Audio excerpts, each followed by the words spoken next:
Support for this podcast comes from Frito-Lay and the 2023 Snack Bracket Championship. The Frito-Lay Snack-It Challenge is underway, and fans are voting on their favorite snacks to crown champion. We're talking about prime-time matchups between the best 64 snacks in the land. Will Ruffles Ridges reign supreme? Can Doritos defend their dynasty?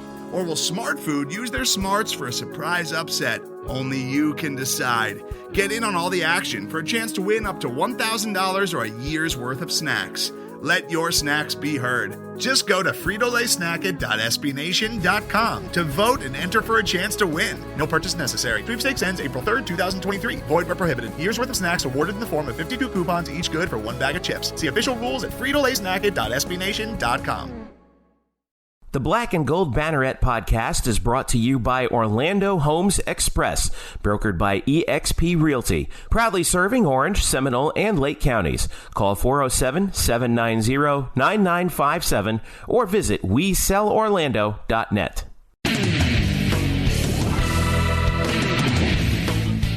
What's up, Night fans? Welcome to the Black and Gold Banneret Podcast. Jeff Sharon, Eric Lopez, and Brian Murphy with you here as basketball season rolls along.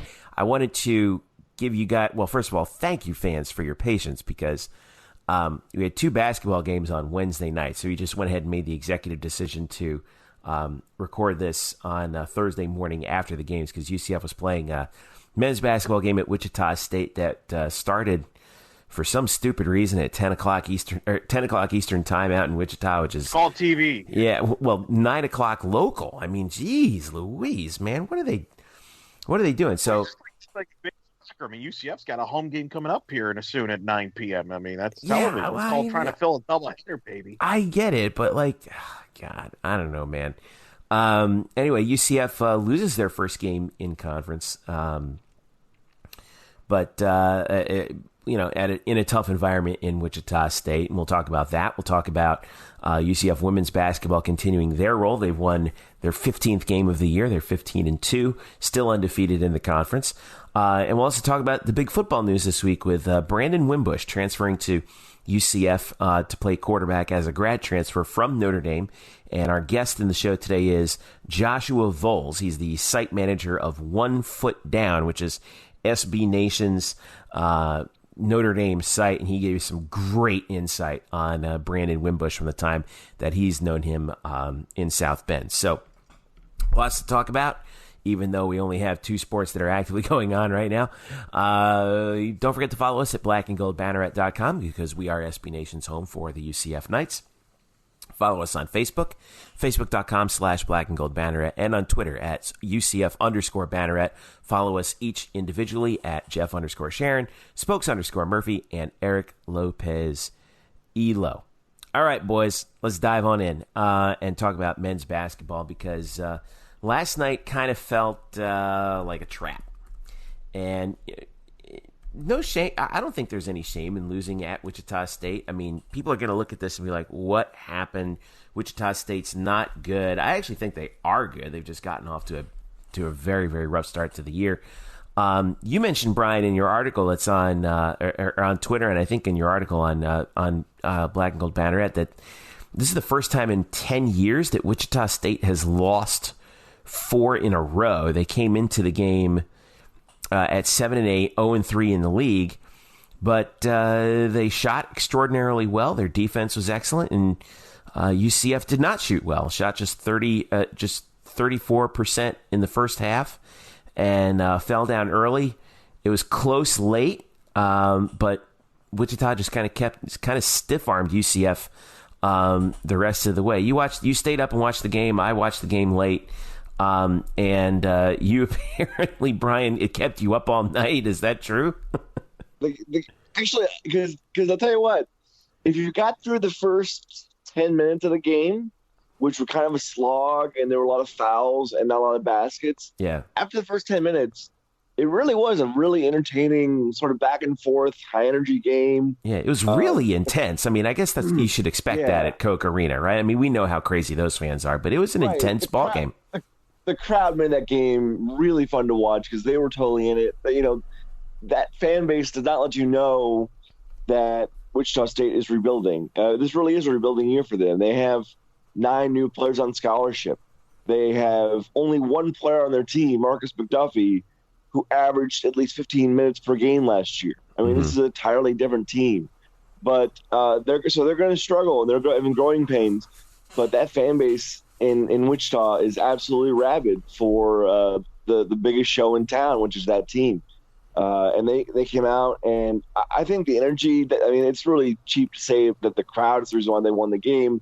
But I will say, at least they provided a lot of energy that really, I think, for the start of the game, I think it frazzled UCF a little bit. They got off to a really slow start. The offense was discombobulated.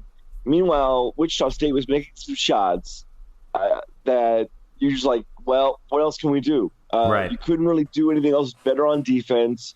The defense of the UCF was really good.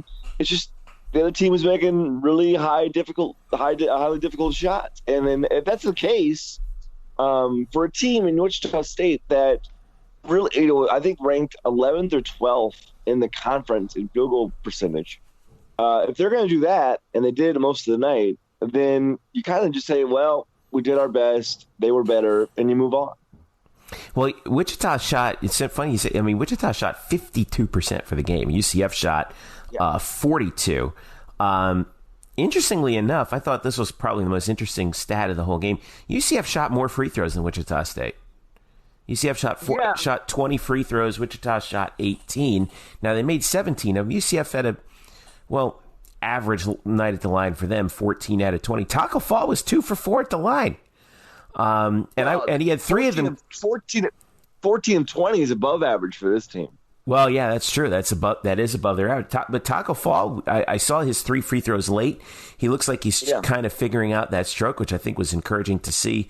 Leading scorer for UCF was Aubrey Dawkins, who had another pretty good game, 8 of 16, 3 threes made. He scored 22 points. But he got frustrated toward the end. It was a pretty frustrating game. It did seem like it was one of those games where, no matter what UCF could do, it just wasn't going to be enough. Yeah, Aubrey, it's amazing. He had 22 points. He played 9 minutes in the first half because of foul problems. He picked up 2 quick early fouls. Yeah. And then, as he is wont to do, he got hot in the second half again, which is just this trend that keeps happening and happening. Second half Aubrey. If we all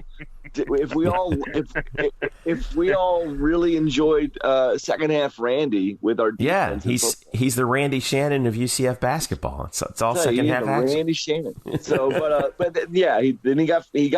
there was a sequence there late in the game, about a minute and a half left, where he had been hot in the second half. And he was driving, and he gets called for a push-off for an offensive foul. And so it's a 4-point game at this point. Mm-hmm. So they lose the possession there. They go back down the other end, and Aubrey has the rebound in his hands, and it just pops out of his hands, ends up in McDuffie's hands, and he has to foul him. And it's just a bad stretch for Aubrey there. That really, with a 4-point game, if he doesn't call it for the offensive foul push-off, or if he gets that rebound, we're looking at maybe a different game. UCF gets a bucket there on either trip, and it's a 2-point game with 40 seconds to go. Instead, after the foul, McDuffie made 2 free throws. It was a 6-point game, and I think at that point you pretty much knew it was going to be really, really hard to come back from that. Eric, what do we glean from this? Is there cause for concern? I mean, this feels like it's the third game or third opponent that UCF has lost to that they probably should not have lost to. But I don't agree with. No, I don't agree with that. Wichita State played well. Wichita State's not going to go winless in the league. I mean, Wichita State's going to win its share of its games, and the majority of their wins in the conference is going to come at home because I don't know, Murph, if you agree with this. I think Wichita State has the best home court advantage in the conference. I think absolutely that atmosphere. I mean, we saw it up close in Orlando. They took over the Amway Center, the American Conference Championship in March when we saw them last year. That environment is tremendous. It is a rebuilding year. Murph's right about that, but they still got talented players like McDuffie, who's going to be an all-conference player. And I was on with Austin Cox earlier this week in the AAC Daily, and this ain't football, guys. This ain't football where you can just put a W in like probably the majority of your conference games, quite honestly, especially in the Eastern Division in football. In the basketball, other than Tulane, I think everybody else can beat you on a given night if you don't play well. And Wichita State played well. They're well coached.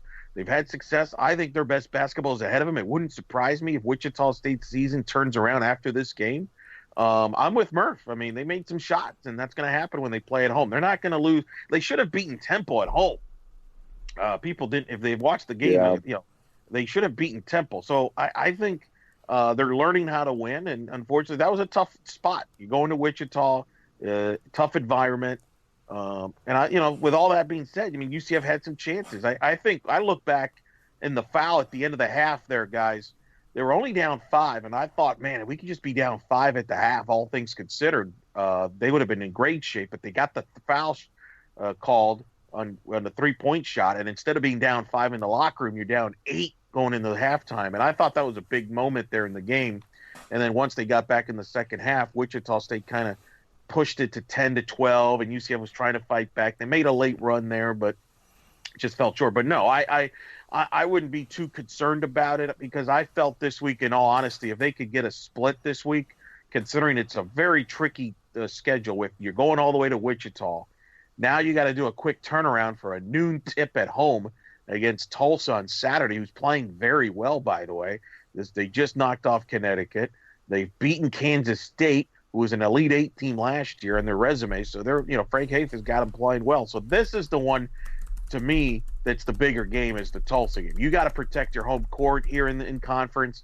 I'm happy to see that UCF took a charter flight, and I think this is one of the reasons why people have been clamoring for the charter flights, because if you would have had to take a commercial flight out of Wichita, I mean, who knows when you get back. Instead, they're probably back early Thursday and try to focus now on a big game on Saturday against Tulsa.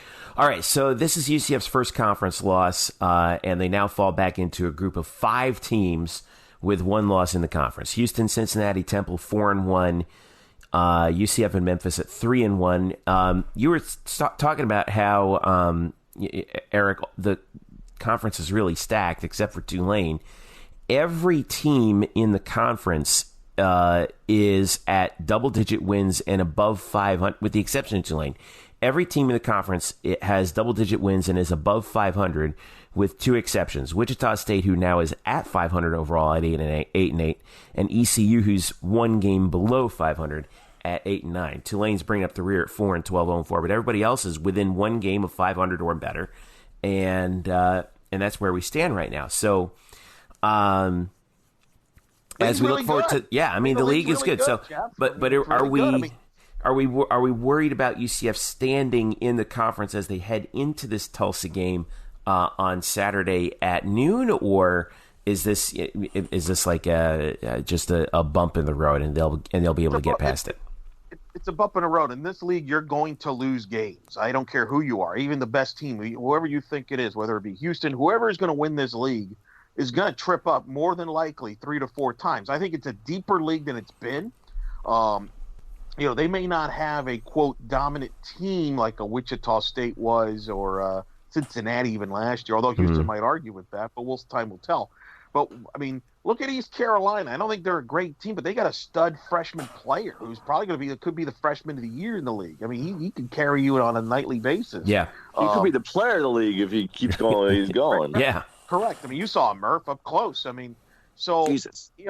I think Murph, actually, if you follow Murph on Twitter, I think he pretty much broke down UCF's situation. And I think the next 6 games, Murph, and I think you can expand on it, I think you did a great job kind of describing where UCF's at, as far as we'll know more probably in the next 6 games, right? That they will tell the story. Yeah, because of that stretch, right? Yeah, in this month of January, after this long layoff they've had, they have 6 games in 18 days. They're in the middle of it now, and they're 1-1. And I think if you look at the 6-game stretch of East Carolina at Wichita State, to Tulsa, at Tulane, at Memphis, and UConn, you would say, you know what, 4-2 there, because the road games at Wichita State and Memphis, 4-2 there is what I expect. If they go 5-1, that is phenomenal. And going undefeated, going 6-0 in that stretch was never really realistic, so you can't even think about that. So they're 1-1 now. I think they can win all their home games because I would say that in this building at UCF, there's a decided advantage over teams like Tulsa and UConn. Maybe not so much with teams like Cincinnati and Houston, but we'll get there. We'll get there down the road.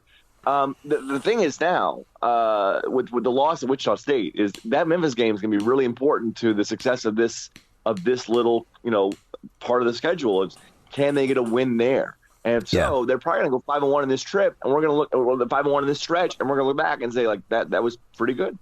Well, first of all, you cannot lose at Tulane. I mean, that is a must-win. Right. And then you must win your home games. And then the Memphis one's tricky because, as we've talked about on this podcast before, Memphis has not been a place that UCF has played well. They did win there for the first time in program history last year. We'll see how they do this year. And guess what? They're going to have to play well there because that's where the conference tournament's going to take place this year.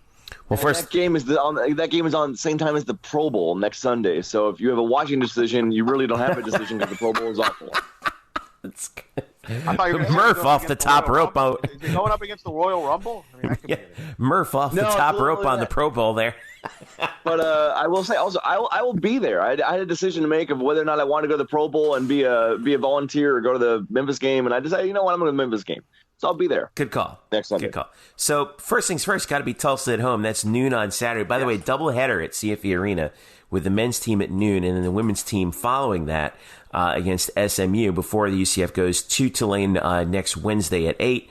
And then, of course, Sunday at Memphis at 4 p.m. against Penny Hardaway and his team. So UCF right now at 13-3, 3-1 in the American and 9-1 at home, but 1-2 away. So we'll have to see how this next little stretch plays out. Speaking of the women's team, they also played last night at home in a game that, shall we say, the highlights will probably not make SportsCenter.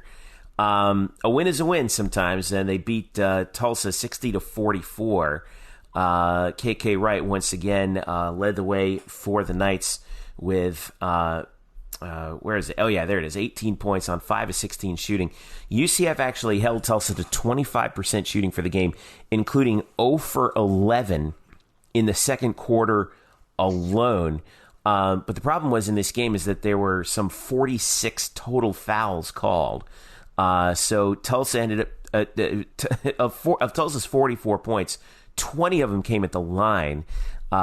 And for UCF, they were just, believe it or not, they were 17-24 from the line. Didn't shoot that much better at 38%. And that's why this game, even though UCF held Tulsa from about midway through the first quarter through halftime to no field goals, it was still just a 10-point game at the break. And in fact, Tulsa had cut it to 9 by the start of the fourth before UCF finally pulled away. Now, Tulsa came into the game undefeated in the American at 3-0, but that's a little bit deceptive. They're not the best team in the world. They've gotten off to a pretty good start. But right now, UCF and UConn are the only two teams remaining in the American in women's basketball unbeaten. UConn is 15-1. and 4-0 in the league. UCF is 15-2 and 4-0 in the league. So, Eric, I don't know how much of the game you got the chance to take a look at, but I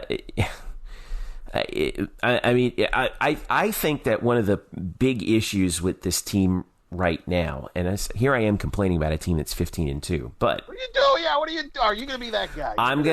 Here's where I'm going to be that guy. This is where I'm concerned. Best start in women's basketball history. You're absolutely right. But let me ask you this question: Who is the scoring threat aside from KK Wright? Because this is an elite defensive team in the nation. And I mean that. They are elite. They're better than UConn on defense statistically, if you can believe that. But offensively, it's especially in the last month and a half or so, it's all KK Wright and nobody else, really. I mean, Kayla Thigpen did come off the bench for 15, but most of that was kind of in garbage time. when someone like UConn puts the clamps on KK, who's going to pick up that scoring load? That's what I'm concerned about. UConn's a terrible example because when UConn puts the clamps down on anybody, it doesn't matter. Okay, well, here's the thing. Well, let's say Tulane, for example, they're 13-4, 3-1 in the league. If they're capable of, that's what we don't know. Here's the thing. I would argue to you that what you just described about 2/3 of women's college basketball. I think other than the UConn and the elite programs, the top 10, maybe top 15 teams in the country, I think everybody else has the same questions that you do. It's like, where are we going to get our scoring from outside of maybe our top guard or top forward or maybe at best a second player? Look, UCF women's basketball is not going to win by outscoring people. That's not who they are. That's not who they've been under Coach Abe since day one. They are a defensive team first. That's what got them to win the game against Cincinnati. Prior to this game, by holding Cincinnati back. So that is nothing new to me as far as where's the offense. It's a real simple answer, and that is, KK is going to have to play well, and then they're going to have to get, balanced contributions inside. But they're not going to be a team that's going to light up the scoreboard. That's just not who they are. And then they don't have to be, because I would argue that that's how you have a better chance to win in women's basketball with defense. Because offense definitely can come and go very frequently in women's basketball, and I think defense does not. And I think that's why UCF's consistent. They will be in their games. They did what they had to do against Tulsa, because I think, to be honest, look at what UCF just went through. They had that emotional game against Cincinnati, which was down to the wire, where KK hits the shot in the last few seconds. Mm-hmm. They pull out a victory after trailing in the fourth quarter. Prior to that, they had the rivalry game against South Florida, so you wondered, were they going to come out flat or maybe not as sharp? And I think that's what happened here in the Tulsa game, and they still won the game by double digits, so because of their defense, and that's the key. So I'm not as worried about who's the second or third scorer is going to be, because that's pretty much women's basketball in a nutshell. Last year UCF had a similar situation where was the scoring going to come from? That's where they're probably limited, but I don't know if that's, outside of UConn, if that's going to make a big difference in the league, at least at home games. That's going to be the question. Now, we'll see as time plays out. You'd like to see other players maybe chip in, but I'm not as concerned about that as you are, because this team is going to go as far as their defense takes them. Yeah, I do think that the Cincinnati game was kind of an indicator of like what does this team actually look like in a game where they do try and key on KK, because Cincinnati I thought did a pretty good job of that. Even though she had what was for her statistically a great game, she was definitely the key, and credit to her, because I do think, and I've said this before, Katie Lou Samuelson of UConn is probably going to win the Conference Player of the Year, but KK Wright should get consideration for it, at the very least, because I can say, and I know what you're going to say to this, Elo, is, I can say that, well, KK Wright means more to UCF than Katie Lou Samuelson does to UConn, because if you take either player off the roster, UCF is going to struggle much more than UConn would without Katie Lou, and we saw that in that Cincinnati game where she scored the basket with 3 players on her with 5 seconds to go, and then on the ensuing inbounds got the steal and threw the ball ahead, and then that was that. That game against Cincinnati on Sunday was all KK Wright. But the situation against Tulsa was just weird. It was impressive to see the defense, but it felt like also Tulsa. I know this is a very weird observation from the game, but I did PA for the game, and it seemed like Tulsa, of the shots that they missed, I swear, more than half of their missed shots were in and out. I've never seen anything like it, how they had how many shots that, they weren't bricks, man. They were halfway down and then bouncing out. I almost thought that somebody should check the height of the basket. It was one of the most bizarre things I've ever seen, but nonetheless, UCF does have that game against SMU coming up on Saturday. Like we said, doubleheader, men's at noon, women's at 2.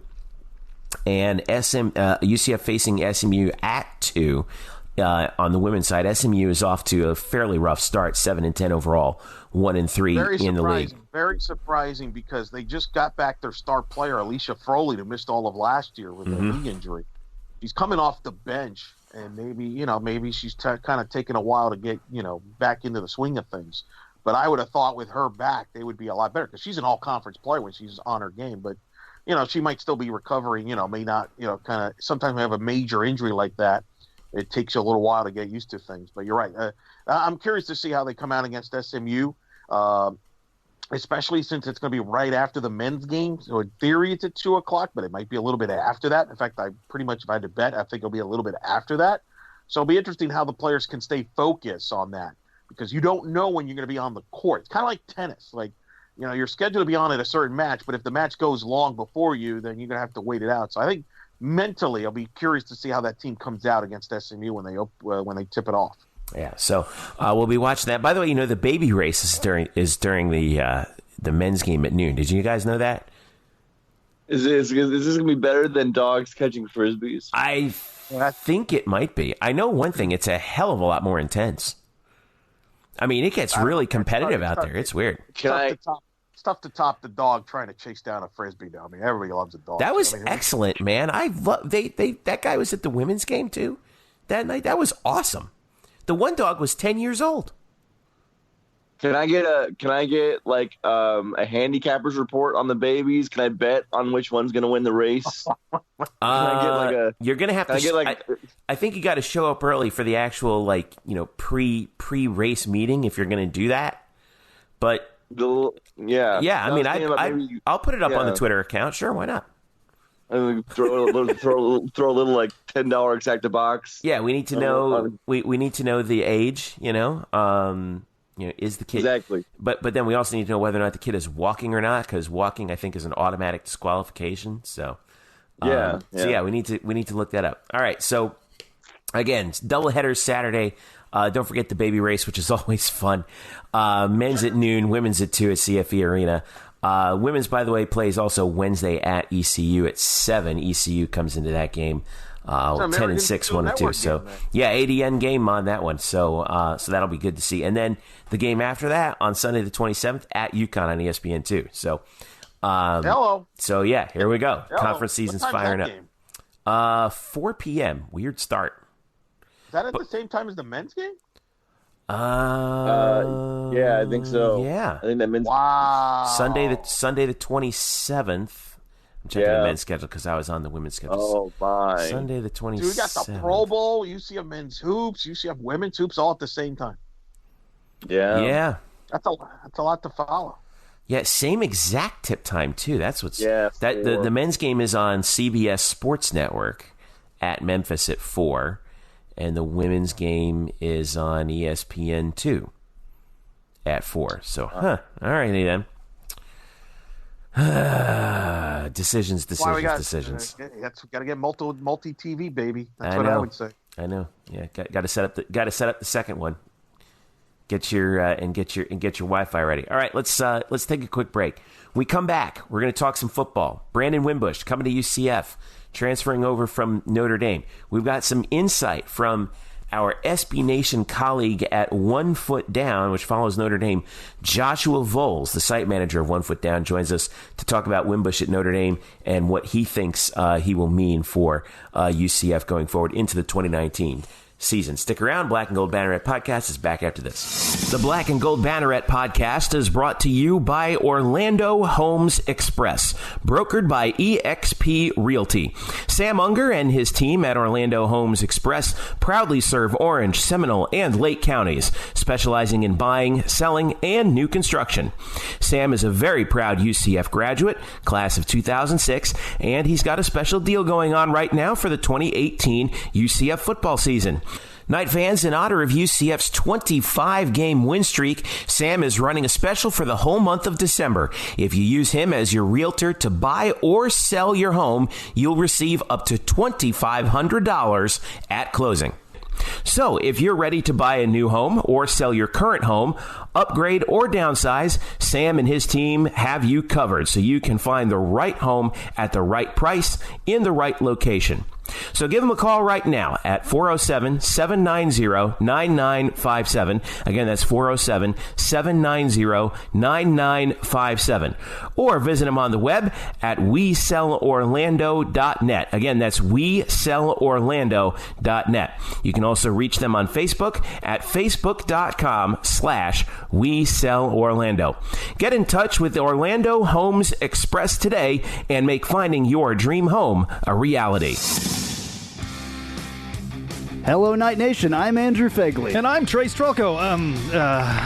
Where are we? This isn't our usual spot. It looks like we've landed in the Black and Gold Banneret Podcast. Oh, yeah. I've heard of those guys. You know, Nightline has UCF sports covered. Week in and week out, we bring you interviews with newsmakers and in-depth analysis of UCF sports. Subscribe to our weekly podcast on iTunes, SoundCloud, Stitcher, or wherever you get your podcasts. Be sure to subscribe to Nightline on YouTube, like us on Facebook, and follow us on Twitter at UCF_Nightline. Trace, can we go back to the 1148 studios now and start working on our next all-new Nightline? How do we get out of here? Go Knights! Charge on. Now back to you guys in the Black and Gold Banneret Podcast. Welcome back to the Black and Gold Banneret Podcast. Jeff Sharon and Eric Lopez here with you. blackandgoldbanneret.com is the site. We are SB Nation's home for the UCF Knights. Once again, don't forget to follow us at Facebook.com/blackandgoldbanneret and UCF_Banneret on Twitter. And don't forget to follow us individually at Jeff_Sharon, Eric Lopez Elo, and Spokes_Murphy. Well, the news came in. We mentioned it earlier on in the show, but we get to go in depth with it a little bit more now. Of course, Brandon Wimbush has announced he will transfer to UCF from Notre Dame. He's a graduate transfer, so he will be immediately eligible for the 2019 season. And all indications are he will indeed compete or compete quite well for the starting quarterback job at UCF with Darryl Mack, of course, who had to finish to the end of last season. Joining us now, this is what's great, Elo, about being part of SB Nation, and I always say this is, there's just an army of people who cover other schools at your disposal. And and we have just the guy to talk about Brandon Wimbush right here with us, Joshua Vowles. He is the managing editor. Is that right, Joshua? Managing editor of One Foot Down, the the Notre Dame site on SB Nation. Oh, actually, I'm sorry, I got your title wrong. Site manager, emperor, and supreme warlord. Yeah, and defender of the faith. I got you. Okay, good. I got it. I got a medal for all of them, so you can throw that all in there. Do you have one of those like Soviet style like uniforms where the guys are pinning the medals all the way down to their pants? It's great. I do, but only my wife has seen that. So hey, listen, thank you so much for joining us. You guys do fantastic work at onefootdown.com. Joshua, by the way, you can follow him at the Subway Domer on Twitter, Domer, the Subway Domer. The burner account. Right. Burner account, really, right. Foot down. Right. So tell us about Brandon Wimbush. You've seen him for 4 years at Notre Dame. Obviously, a lot of hoopla down at UCF. I think much of it comes from just the idea of, oh my gosh, the starting quarterback at one point at Notre Dame is transferring to UCF. We know how talented he was. In high school, he was Gatorade high school football player of the year in the state of New Jersey. He's from Teaneck. He went to St. Peter's Prep in Jersey City. Had a pretty darn good 2017, and then things kind of got squirrely on him in 2018. We'll get to that in a second, but just tell us the cliff notes on Brandon Wimbush from a Notre Dame perspective. Yeah, sure. Well, I think you guys should be really excited, to get someone like Brandon as a graduate transfer. I mean, he is extremely talented. He is a dynamic athlete who instantly has the capability of taking the ball to the house when he's on the move. During his high school career, he was pretty well known as being an accurate passer. I want to say he was really close to setting the national record for completion percentage in high school. somewhere around there. It was a close one. So when he came to Notre Dame, we were kind of expecting, expectations were ridiculously high. And at Notre Dame, it's even more ridiculous. I mean, it goes beyond anything you really can imagine. I mean, the pressure that it gets put on a blue chip quarterback like this when they arrive in South Bend. So, but like players coming out of high school, regardless of their recruiting ranking, he just needed time to develop, to learn the offense, the speed of the game. I mean, and he came from a great school at St. Peter's Prep. I mean, that's a school that turns out Division I talent, and they play high competition. So it's not like he went from Indiana to 1A or whatever to there. So, but so he needed time, and Notre Dame had a kind of a situation in 2015. With a starting quarterback being Malik Zaire, he goes down quickly in week 2, and all of a sudden insert Deshaun Kaiser, and Brandon Wimbush was basically elevated to your number 2 quarterback in the 2015 season, and went through the whole season with Kaiser. So he early on in Notre Dame, he started was getting prepped, to play. I mean, a lot of times these guys are sent back to playing scout team, their freshman year. Obviously not, now the whole rage, Trevor Lawrence and all this wasn't the type of case for this blue chip quarterback. So, but fast forward, he actually sat out the entire 2016 season. They wanted to get a red shirt on him. So you guys can thank that decision for getting in now. Mm-hmm. They made sure that there wasn't a new rule where he was able to get a few games in. They made sure they sat him to make sure they got that red shirt year. So 2017 rolls around, and expectations are high, and really Wimbush was delivering. The Georgia game aside, he played pretty well. He played within the system. His completion percentage, though, was what the big problem was. He was only completing about 50% of his passes, which we'll find out that it's a signature to Brandon Wimbush's playing style, I suppose. And so, but you could just see, in 2017, it was his speed. He ran for like 200 some odd yards against BC. He was just an incredible athlete, but he had some decision-making difficulties too on like a spread read or on the spread option and all that. He, would hold when he should have let go. He just, got all sorts of quick split timing decisions that he just didn't have quite down. But Notre Dame had a great season in 2017. I mean, they would have beat Stanford on the road there at the end. You're talking maybe even after the Miami loss, there was still a chance for them to make the playoffs. And that was his first year of starting. So, you're looking at a guy who can, I said it over and over again, with his feet, can extend plays, make plays, and has just an incredible way of moving the ball. Now, but his throwing accuracy is a little suspect.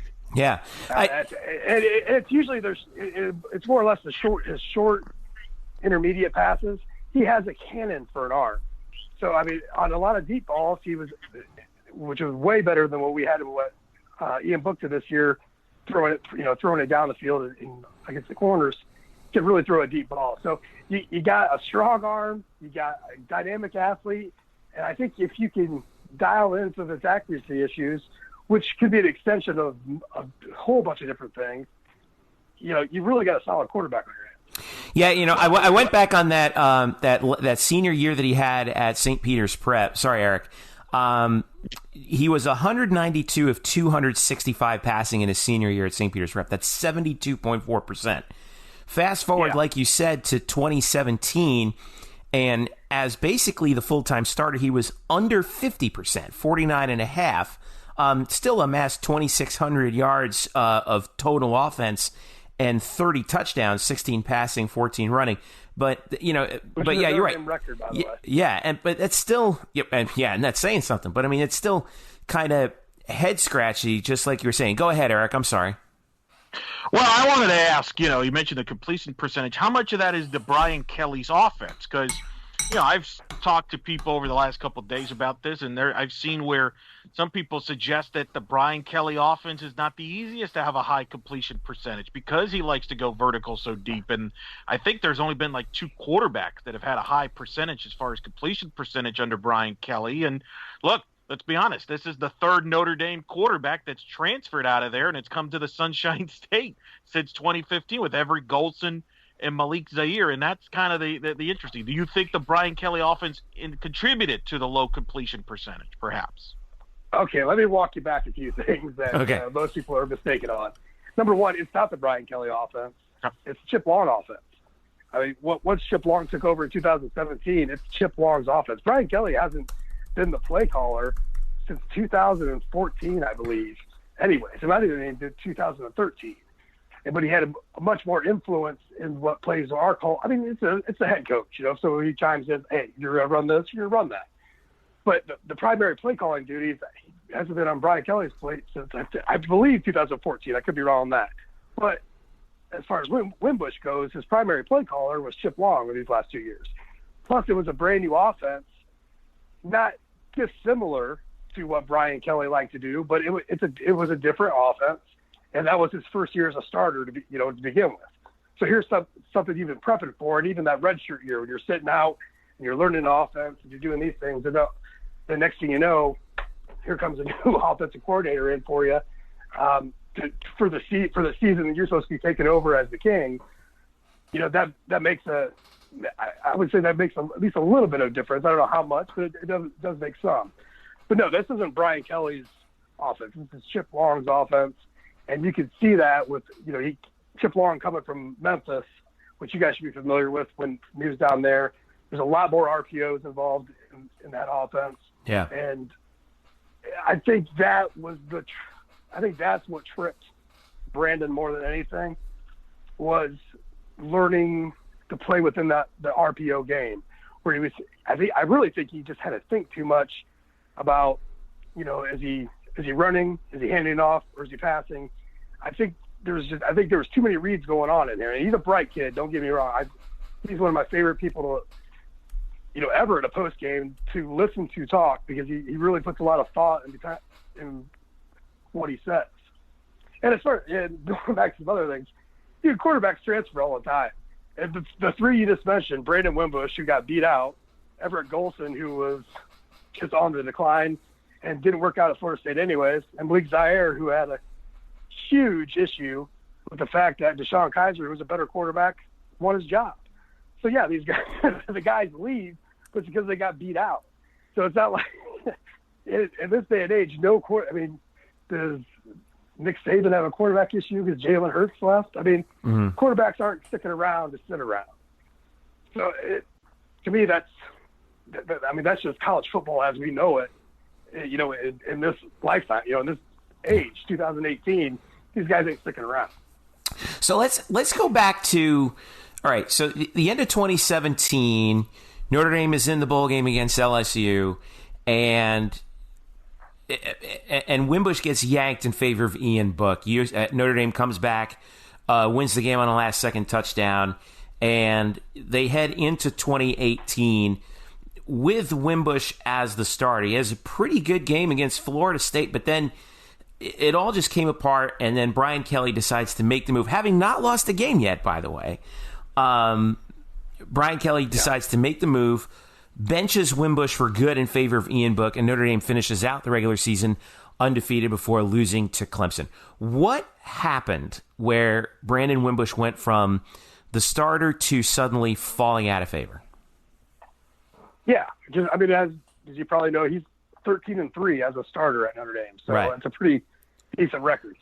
Going back to what you mentioned in the bowl game there was a game plan set in place for LSU where they were going to use a little bit more Book. They were not rotating or platooning, but they were going to insert him in the game. And from all reports that we were given was that Wimbush was struggling through migraines that entire week leading up to. And I know it's an easy excuse and people can take it for what it is, but if you have migraines or know people that have migraines, they are no joke.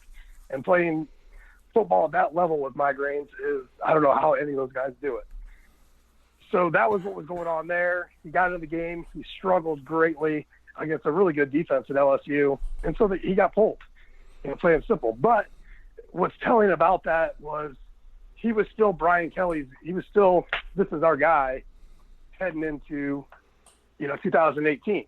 I mean, without question, a lot of times you would see something like that happen, and especially with Brian Kelly, and he'll play that coach's game of, well, we're just going to see what we have in spring and kind of have almost like a mock quarterback competition where everybody knows who the starter is going to be, but just to try to make some competition, they'll make some stuff up.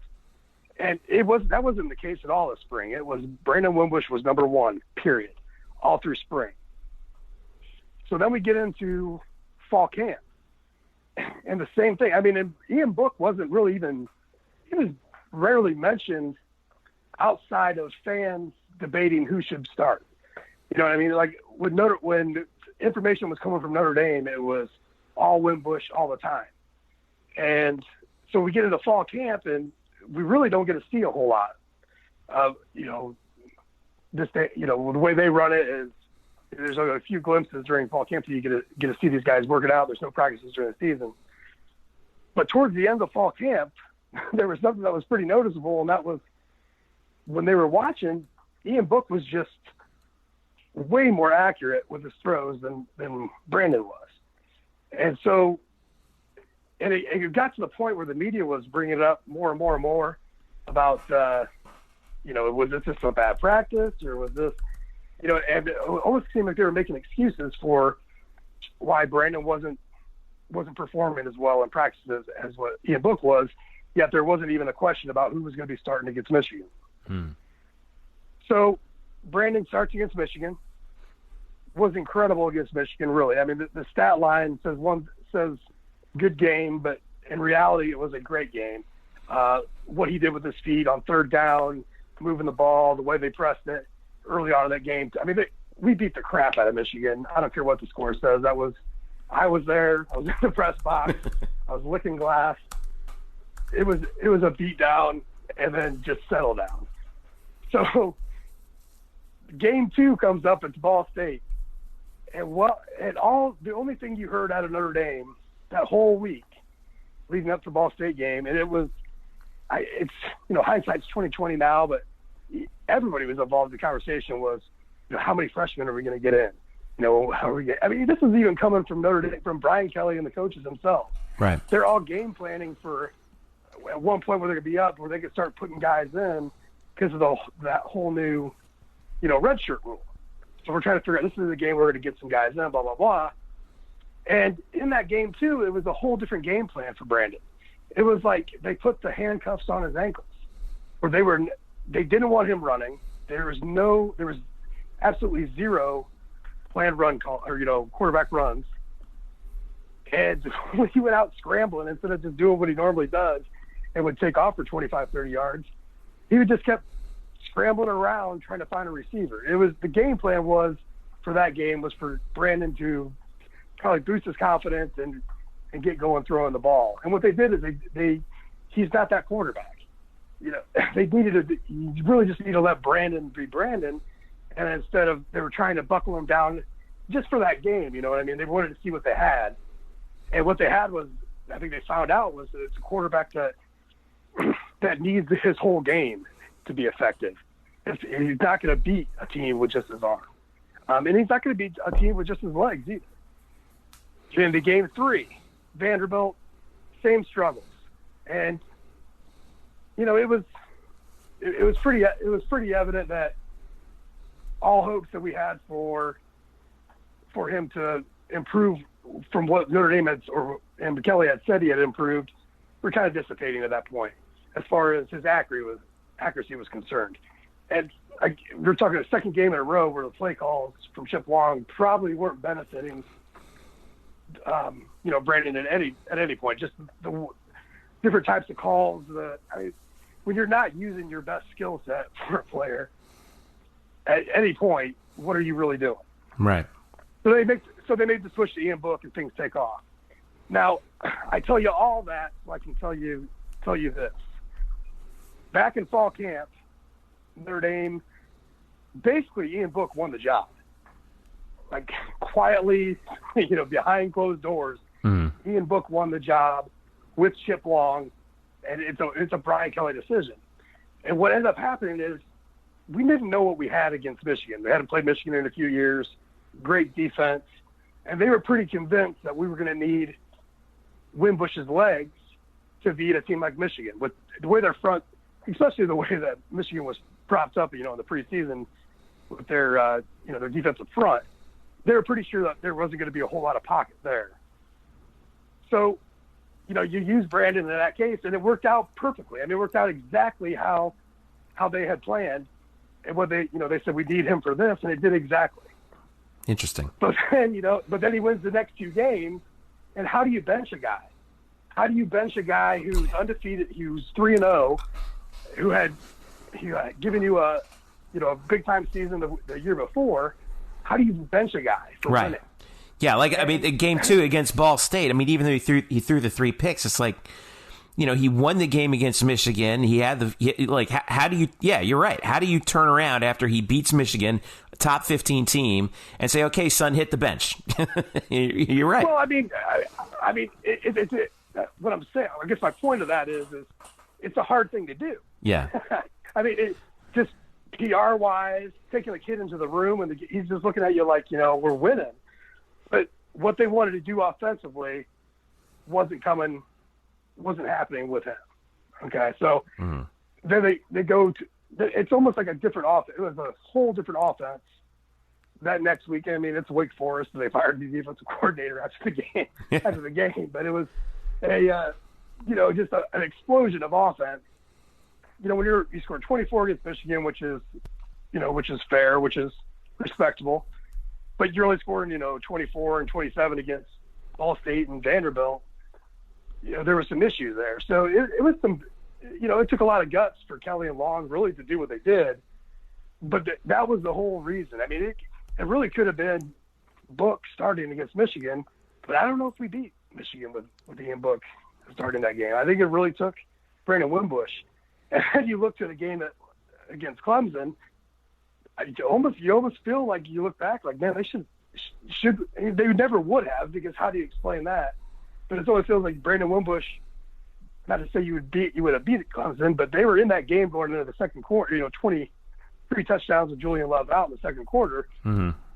But with a different kind of offense, legs to help against that front seven, which was just brutal, you felt you would have had a better chance with him, just like in that Michigan game. So it was been a crazy 2 years with Brandon. But I mean, he's a great kid and a team first guy. And coming against Florida State this year, I mean, he could have been absolutely jumped after 5 games of sitting on the bench, and Ian goes down with an injury. He's going to come in, and here comes Brandon having to start again. And he's incredible. His attitude, it was senior night. I mean, it was really a great moment for him, and it showed exactly what kind of person he is, because he wasn't rusty. He wasn't just flying or, just hanging back, waiting to get the year over with so he could transfer. He had been doing what he had said, preparing every week like he was the starter. So he was following in on his word. So he really is he's a great addition to a team, really. Wow. Do you think he would still be the starting quarterback at Notre Dame if the Miami game never happens? Because I remember that was such a hype game. Notre Dame was in position to make the playoff that year, and Wimbush struggled. That was a rough night for Notre Dame, and it feels like the way you're describing this, to some extent, maybe ever since then. I remember even after that game, and this, the national media always likes to pile on Notre Dame the second they lose a game. Well, you see, they don't belong on the field. They just don't, and things like that. And I remember there was a lot of backlash about Wimbush's throwing then after the Miami game. Do you think maybe in the back of coach's mind, and maybe some people's mind there after the Miami game, that there was doubt that you can win with Wimbush long term? I think there's some, but I think for those in the program, and certainly I think for a lot of us that follow the program, as closely as we do, that was an entire team pants pooping. That wasn't just Brandon. I mean, you got 2 top 10 NFL picks sitting on your offensive line. And everybody crapped the bed that night. And it was a perfect storm of walking down there with probably too much of a, you're beating your chest probably a little too hard. And Miami just rose to the occasion like Miami hasn't risen to the occasion in a decade. And they ran into a buzzsaw. I mean, I don't know if there was any quarterback, honestly, that was going to beat Miami that night. They're going to play for Notre Dame.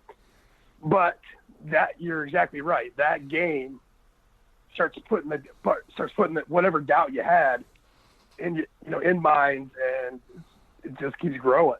And it didn't help the next week. You go out to Stanford, or 2 weeks later, you go out to Stanford, and you're up in the fourth quarter. A couple turnovers later, you end up losing by 18. So that combination of those 3 weeks really kind of it got some of that discussion, going for sure. Yeah. What do you think that, now that he has 1 year here at UCF, he's going to be playing in Josh Heupel's offense, which, I mean, I don't know how much of UCF you watched this year, outside of Notre Dame, but this is a high pace offense that, does on occasion rely on some of those RPOs, but Josh Heupel does like to throw vertical at times. At least he likes to go a lot more vertical a lot more often, I should say, than his predecessor Scott Frost did. What about Brandon Wimbush, in your opinion, would makes him a good fit for an offense like UCF's? Yeah, well, first off, I think Heupel's a good coach. So I think he steps into a great situation as far as who his head coach is. And that's the nice thing about grad transfers is you get a cherry pick, your best fit like no other time before. You're sold such a bill of goods in recruiting. But and this way, he's able to pick the program he absolutely thinks is the best fit for every spot. So I think Heupel is a good coach for Brandon. And I think what I had said before about if you throw in too much onto his plate, I think that it's there's some user error there, and I think a good coach knows that, and I don't think there's any changing that. I don't think there's a whole lot you can do to make him do 4 reads in 8 seconds. Especially when you got 1 year left in him, right? So it's not like you're talking about a sophomore that you got a year or two development. This is your 1 year with this guy. So I think he's going to use his best skill set. So I think you're going to see a lot of him on the move with his feet, and it's going to be like a 2-read scenario. Are you throwing it or are you running? I think, and in Heupel's case, where he does like to go vertical, like you said, yeah, you got a guy who has the arm to do that, and I think that I think if you, I really don't know what your schedule. I know you guys play Stanford, but anything else outside the American. But I think who you're playing against, I think that kind of skill set there, where you guys have some athletes on the edge, that's definitely going to work for you. I think that's your best bet with Brandon is use his legs, press the ball down deep. So I think you're going to see a lot of that. Yeah. Well, UCF starts with Florida A&M on August the 31st at home, at FAU September 7th, and then they step it up with Stanford at home on the 14th, and then at Pitt on the 21st before they go into conference play. And they start conference. Well, we don't know what the conference schedule is going to look like just yet, but you guys go independent anyway. Yeah, right. Why are you guys even in a conference? Go independent. No. I have a better idea. How about you guys schedule a home and home with us? How about that? Oh, hey, I got no problem with that. It's apparently easier for Notre Dame being an independent than it is for some of the other schools in our state. I'll tell you that much. Yeah, it's a tough life. So people tell it. That's what always cracks you up about opposing fans when they're yelling at join a conference. It's too easy for you. No, it's actually harder, but thank you. It's a rough life. But it's a rough life with that gigantic television contract from NBC every year. It's not that gigantic. It's hell, Purdue makes more money than we do from television, right? All right, you're talking to a team in the American Athletic Conference, right? Well, that's what I'm saying. Go independent. Stick around. I mean, Amazon's always looking. You could go independent and be like the first. You stride on to like Netflix, right? You know what I mean? You guys got a huge undergrad. I don't know why you guys doing sticking around in the American. Get out of there. Let's writing down these notes there. All right. I'm gonna start recruiting for independence. Just go independent. Well, hey, we'll go back. We'll go back to 1990. You know, when you get 15 solid independents. Right. Yeah, 1/3 of Division 1A was independent. Joshua Vowles, at the Subway Domer on Twitter. Make sure you follow him, and make sure you follow 1 Foot Down too for the latest on Notre Dame from SB Nation. And Joshua, we'll thank you so much for your insight on Brandon Wimbush. I know that kind of watching the coverage of. When he transferred, there were a lot of well wishes coming out of Notre Dame. I think Brian Kelly also, was particularly conciliatory, so that was good to see. And I know that you guys are hoping that he performs well at UCF, and I know we are too. He's going to have a tough competition, I think, in the spring. But the word is he's actually already enrolled at UCF, and he will be participating in spring practice. So at least he'll get a jump on that. You guys got a ton of new fans. I'll say that because. You can say whatever you want about Notre Dame and Notre Dame fans, but they really like to see their players succeed in football, life, NFL, whatever it is. It's and I'm not an alum, but it really is something the way they support post school. The biggest thing for everybody involved is, hey, did he graduate? Well, yeah, he's leaving with his degree. Actually, and with that in hand, it comes an even greater respect level from fans, from alumni, and so people are going to be following UCF this year, up in South Bend. I mean, it's going to be, you'll see a lot of Brandon Wimbush updates on message boards and all that. They're really going to want to people want to see him do well. So if he's doing well, if that's the case, he's doing well. You guys are doing well. So. You guys got a whole bunch of Ghost fans, at least for 1 year. See, Eric is the guy who follows the TV ratings, and he follows it market by market. So we're going to be keeping an eye on that South Bend market and Chicago in particular, and also in the Northeast, because I'm originally from the Northeast. And I mean, how college football is basically a black hole in like the New York metro area, with the exception of once you get past Philadelphia, right? With the exception of Notre Dame. I mean, all my family, they don't watch college football, but they watch Notre Dame, and all up in northern New Jersey and everything. So I know that we'll be keeping an eye on that, and yeah, like I said, thanks for Brandon Wimbush.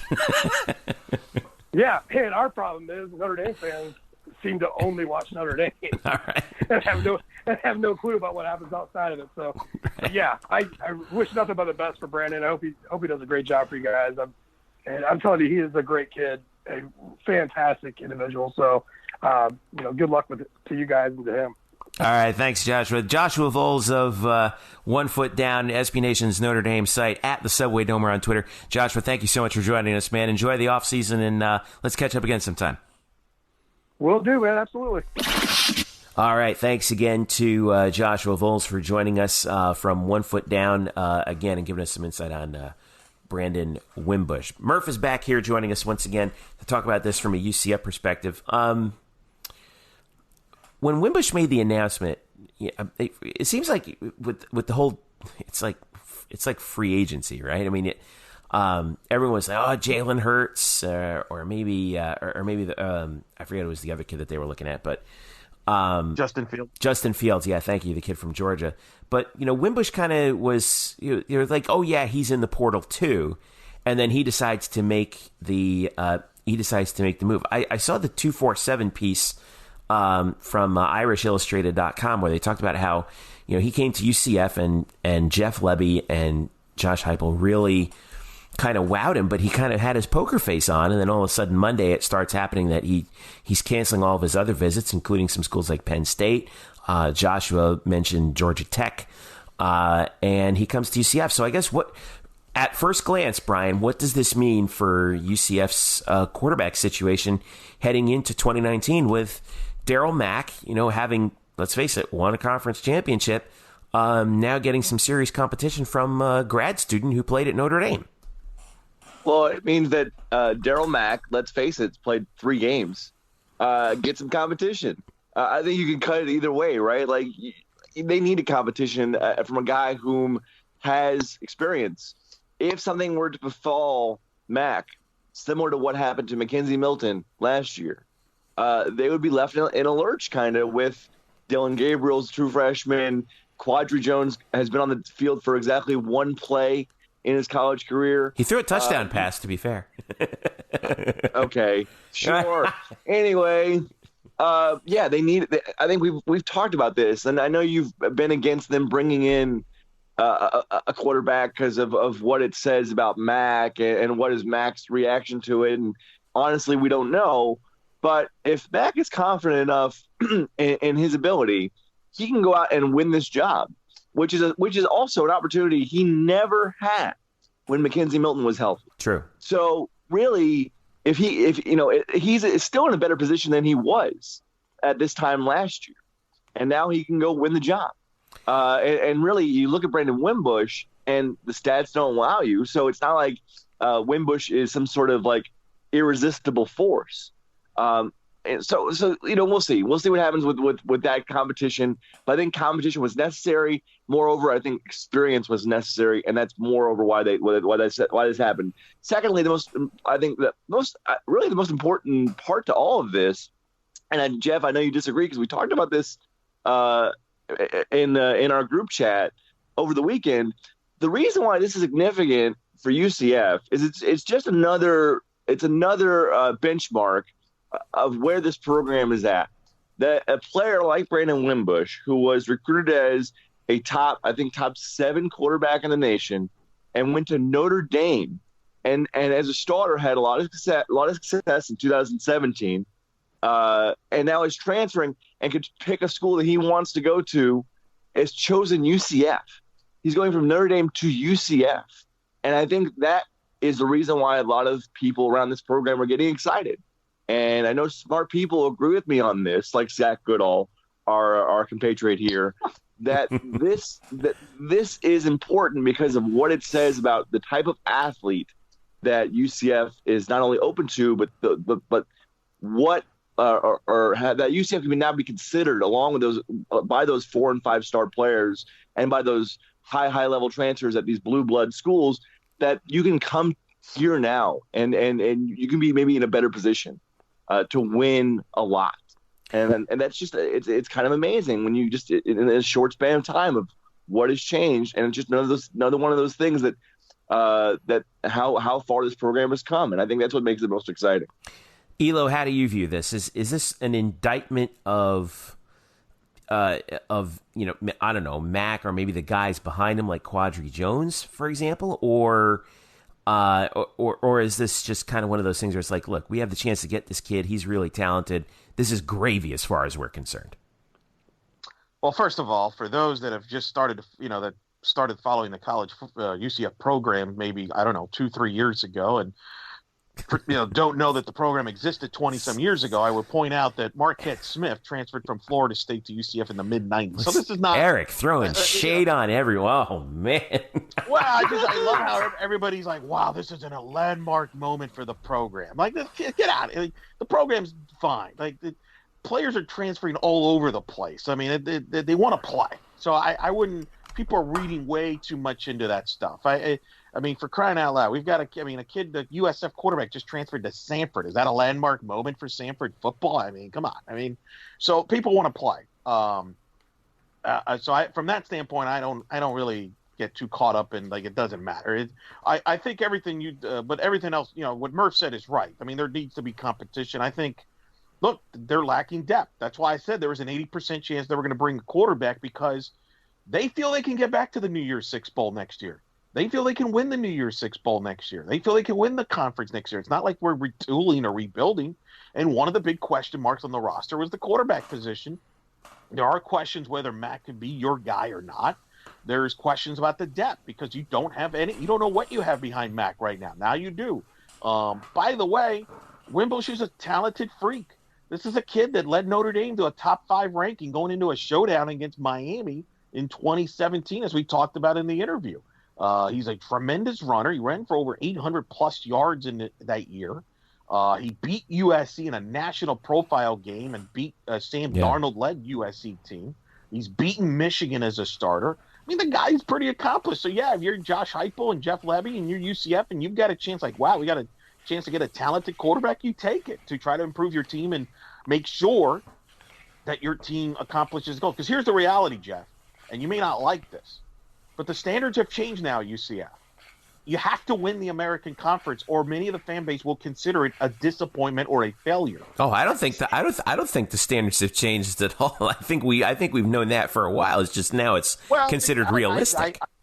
But now I think people even be more. It used to be where, hey, if you're 9-3, it's okay. It's 10-2, okay, that's fine.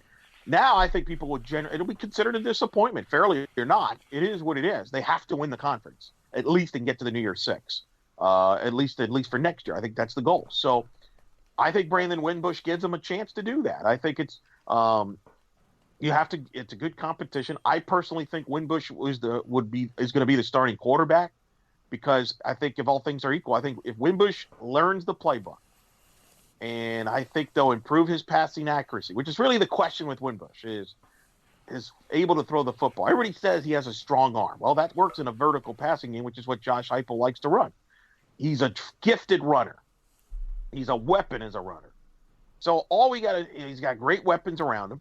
Let's be honest, he's not going to play the schedule that he did at Notre Dame.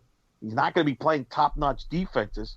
It's a great setup for everybody. And I think that's why I think Wimbush is going to be the starter. And Murph's right. If you're Darryl Mack, I mean, you still got it. Wasn't like anything was going to be given to you. I mean, a year from now, nobody even thought you would start until 2020 at the earliest. So let's play it out in the spring. We'll see how it works out, and time will go. I can't wait, by the way, until 2021 to find out which next Notre Dame quarterback comes to the Sunshine State and plays for Miami or South Florida, because that's the new trend now, apparently. We got the third Notre Dame quarterback to go into the state, with Everett Golson at Florida State and Malik Zaire at Florida. If you're UCF, you're kind of hoping it's more toward the Golson side than Malik Zaire, which did not pan out at Florida. But I'll tell you the season that I think is really interesting from this perspective. I don't think it's 2019. I think it's 2020.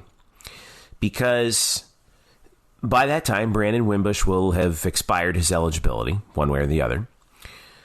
We have no idea about whether Mackenzie Milton will ever come back to play. I know that I've seen, I see the Instagram posts too, and God bless this kid for working out and trying his hardest to get back. If anyone can, like I've said before, if anyone can get back from an injury that devastating, it's him. But that's still, I mean, I think like UCF fans are kind of treating this like it's like, oh, he'll be back. That is no guarantee.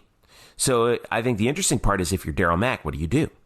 Do you stick around and maybe take a shot at 2020? If you lose the job this year, do you stick around and maybe take a shot at 2020? Or does it become Dylan Gabriel time? In much the same way that, could be another transfer, or somebody else, right? I mean, this is the new landscape now in college football. Look what's happened at Oklahoma. Jalen Hurts going to Oklahoma. That's another transfer going to Oklahoma for Lincoln Riley. Look at Ohio State, what's happened there. With Martell leaving there to go to Miami because Justin Fields goes to Ohio State because Haskins is leaving early. Mm-hmm. The dominoes, man. Football, it's free. It is. So I think to assume anything for 2020 is at this point is just naive, because we don't need things will change. Whether it's Milton, whether it's Mack, it could be it could be a transfer, another transfer that may be interested in coming to UCF for 2020. We just don't know. We don't know how these freshmen are.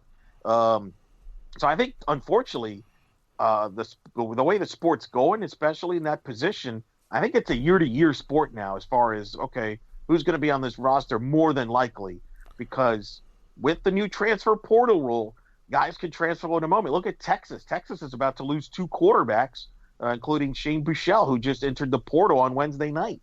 And it's going to be interesting how the NCAA and college athletics is going to address this, because I don't know if they envision this much movement when this rule got passed. And it's not just football; it's other sports. Basketball. I know in softball it's a very hot topic because in softball it's not like you don't have to sit out a year. So we've had a ton of players literally transfer in the fall and be eligible right away in January to play for a different school. And so there's a lot of controversy over that in the softball side. Football, you tend to have to sit out, but unless you graduate, which is obviously the loophole now is the graduate rule. So we'll see. Who knows? I mean, that's the thing. I wouldn't be surprised. I'll tell you this to kind of allude to that what you're saying, Jeff. Who's to say that a Quadri Jones or Dylan Gabriel or even Mac will be here in 2020? Would it shock you if one of them left? I wouldn't. True. Well, yeah, that is the landscape, right? You can't be shocked if anybody leaves. And I would also like to say, on top of that, anybody who has a problem with players leaving and transferring with all this movement needs to shut up and get smarter. I agree.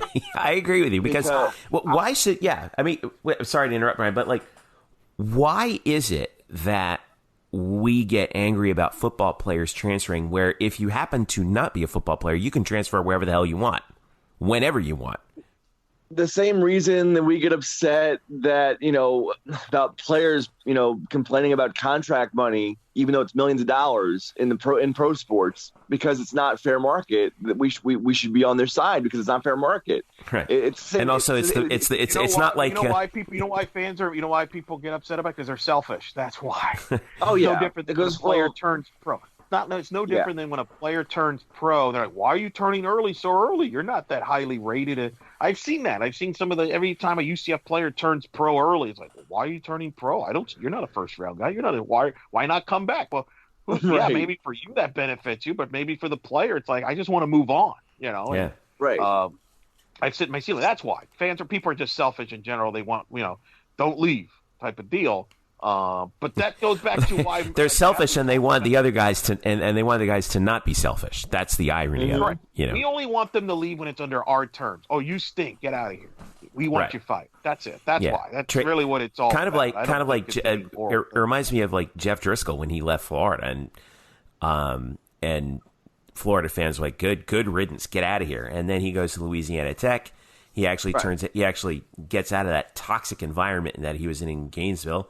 Has a pretty decent senior year, and now he's in the NFL, and he's making a pretty good living for himself. Started a few games for the Bengals, so I don't see.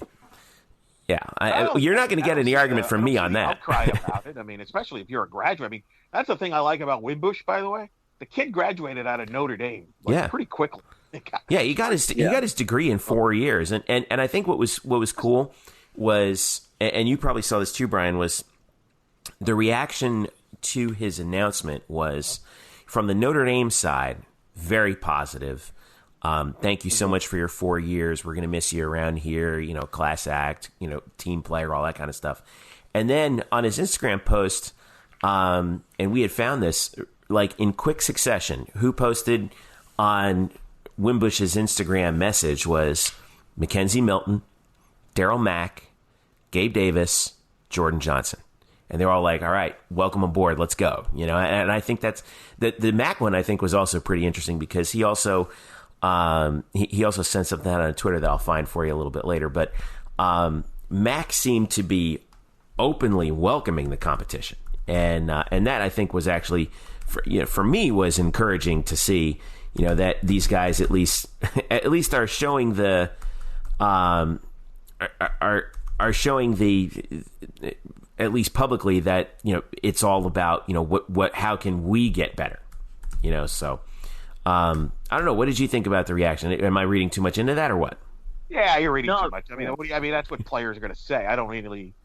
I mean, what did you expect them to say? No, I can't believe you're here. Don't. Well, here's what Daryl Mack said. It's he retweeted somebody who said, "I'm from the 757. We don't get nervous," and Daryl Mack retweeted that and said, "Big facts!" ! So the 757 area code, by the way, is I believe that is his home area code. Is that right?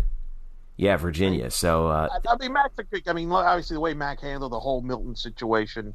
class act and making sure he was involved throughout the whole journey. It's really important. So it's all good on that. But look, it's a big move for UCF for necessity on the field, because what you don't want, if you're Josh Heupel, you don't want what happened to Scott Frost in Nebraska, where you name your starting quarterback, and then the week of your opener against Colorado, your backup quarterback just tells you, oh, I'm leaving because I didn't win my job, and now you're thin at the quarterback position, and then your quarterback gets hurt, and now you're dealing with walk-on quarterbacks for like 2 or 3 games and probably cost you a bowl game. Yeah. And that's the nature of the beast right now. There's never enough depth at the quarterback. So, because it could change now with the landscape in a dime. More and more players now will move on to play. If they feel they can't play somewhere else, they're going to move somewhere else because it's a lot easier to do that, and there's more options now. So, I think it was a necessity move from their standpoint, and it'll benefit them because they're going to get the best quarterback to play on that team, whether it be Wimbush. And if it's Mac, then Mac will play. And I think Wimbush will help him out too. And I think that's why Mac is fine with Wimbush coming in, because they can help each other out and be better at the end of the day, whether it be at UCF or elsewhere. Real quick, Murph, percent. Oh, go ahead. I'm sorry. No, go ahead. You asked the question. I was going to say, what do you think is a percentage chance that Wimbush is starting on opening day? Jesus. God, what? January. I know. I'm putting you on the spot anyway. Go ahead. 50. I don't care about that question. I hate that question. I'm gonna absolutely throw that question out the door, and follow it by saying, I wonder, no matter who starts, whether it's Mac or Wimbush, if the other guy isn't somehow sprinkled into the game plan for a few plays per week because of their running ability, because of their athleticism, and because of their experience. This isn't like Quadra Jones, that they could be sprinkled in some facet throughout the game. And especially if Mac starts, because if they're not going to let Wimbush just sit on the bench. So certainly I think Wimbush has an edge because he has more urgency, because he's a graduate senior, whereas Mac would be a redshirt sophomore. But let's say Mac wins, they're going to involve Wimbush. I mean, you can't let that sort of athleticism just sit on the bench. No, I think you're right. Mac is a little bit bigger than Wimbush, but that doesn't mean that Wimbush is small. He's 6'2". He's 220 pounds. He's pretty big. We know he can throw the ball. So it's just interesting. And I do think that this is an indication of, where UCF is now. I personally think that the whole thing of like, oh, wow, look at this, we got a Notre Dame quarterback, that talking point's a little overrated. It doesn't necessarily mean that, guys are going to be leaving Michigan, Ohio State, Florida, Georgia, and Alabama to come here all of a sudden. But because to me it's a case by case basis. But nonetheless, I think okay, you guys have convinced me. Competition's a good thing.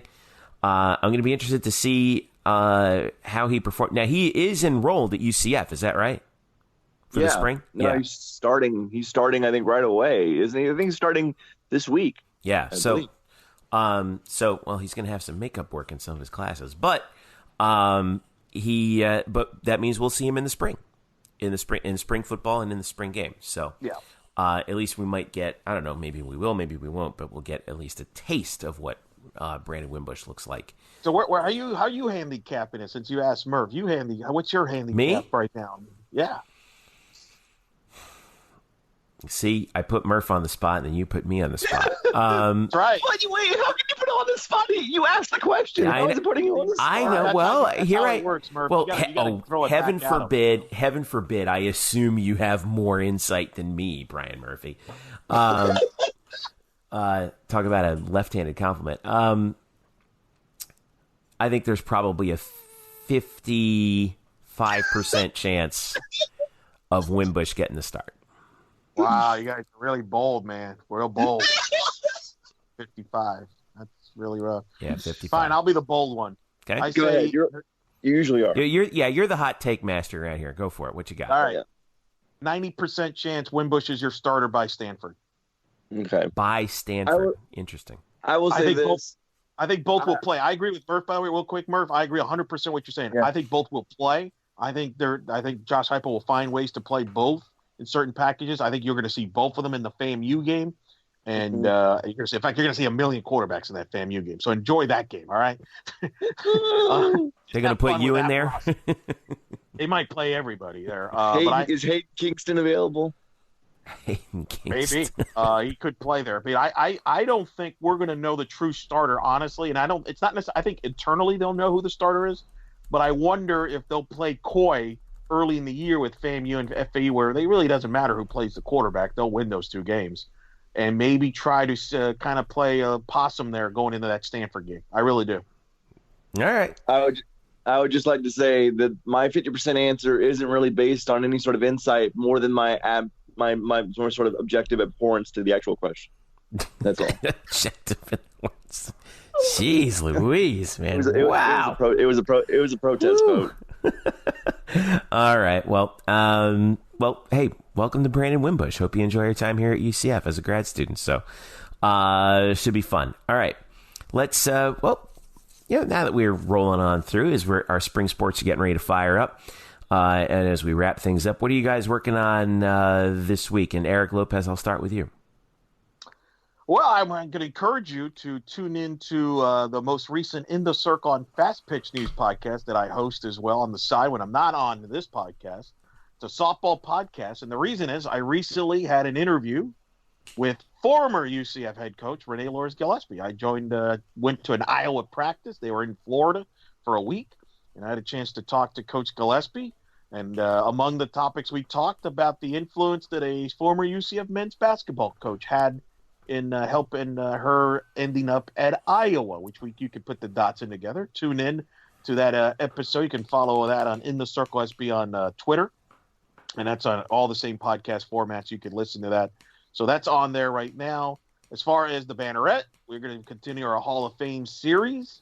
We just put in a recent article there with Quincy McDuffie, who you covered, Jeff. Yep. We think he should be a Hall of Famer. Before Adrian Killings, and I thought you made a great point. Quincy McDuffie was Adrian Killings to some extent. He was the fastest guy on the field. Awesome special teams player, kick returner, and I think he should be honored down the road there. And we'll continue to honor some of the other athletes that we think should be honored by UCF down the road for the Hall of Fame, if that returns, or if not, a Ring of Honor. Well, how about you, Murph? What you got? Well, I really, if you go back and you can go back and read what I just said in an article about the Wichita State game. I literally put up 900 words on this morning. Content synergy, baby. That's what it's all about. It's why I sound like I'm being strangled, because I have no voice because I'm running on lack of sleep. I need to have an IV coffee drip right now. It's really that bad. I need to also delve into second half, Aubrey. We've asked Coach Dawkins and Aubrey himself about this sort of what is happening. I will say that the answers are not very satisfying, but I will write that up because this is a thing, and I want to sort of delve into how much of a thing this actually is. Because it feels like 75% of Aubrey Dawkins' offense comes after the halftime, which is absurd, and I don't know if I have an answer for it, but I'll try. And then I'll be at the game on Saturday against Tulsa. I don't know. It's now Thursday. I don't know if we'll have basketball media availability on Friday. Maybe that is up to Dan Forcella, who I do know listens to this podcast. So hopefully Dan can shoot me a line on that. Boy, this is some salty Murph happening on this podcast, man. He is calling people out. It's unbelievable. I'm not calling Dan out. I am not calling Dan out. No, but you're calling me out. I'll call you out all day for stupid questions. Who's your starting quarterback 9 months before the season starts? Get out of here. Thanks, Coach Saban. Quit asking.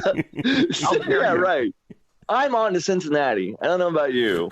So we'll see if we have availability on Friday. That'd be fun. And we'll go from there. Are you going to stick around for the women's game? That's the question. You to do the double dip? I'll probably be in the back writing an article at the time. I guarantee it. I will be there when the women's game is over, but only because I'm in the back. I'll be there for at least part of the men's game because I know I have to arrive early anyway for the women's game. So I'll probably show up there pretty early. So yeah, I mean it's going to be a busy Saturday. By the way, I love the fact that we do double headers. I wish we did more. Yeah, second week in a row to some extent. Yeah, I know. So. All right. I remember we discussed that a couple years ago on the podcast. I know. Yeah, remember that? Look at that. We've already changed UCF policy on some Darn things. right. Look at that, man. Unbelievable. All right. Let's wrap this thing up. Don't forget to follow us at blackandgoldbanneret.com for all the latest for UCF sports. We are part of SB Nation. Don't forget to follow us on Twitter at UCF_Banneret and follow us each individually at Jeff_Sharon, Eric Lopez Elo, and Spokes_Murphy. Facebook.com/blackandgoldbanneret. And don't forget to subscribe to this podcast if you don't already on Google Play, Apple Podcasts, SoundCloud, Stitcher, and TuneIn. Thanks again to from 1 Foot Down, the managing editor and emperor and supreme warlord. That's his actual title, Joshua Vowles, for joining us on that. Murph, you got to get a title like that, Murph. That is good. I'm going to steal that. I'm not even going to think of a new one. I'm just going to take that one. You can follow him, by the way, at the Subway Domer, on Twitter. Follow 1 Foot Down at 1 Foot Down as well. Thanks, as always, to our buddy Sam Unger for all of his support, and thanks to you, the fans, for listening. This has been the Black and Gold Banneret Podcast. For Eric and Brian, I'm Jeff. Enjoy the weekend of basketball coming up, and we'll see you next week.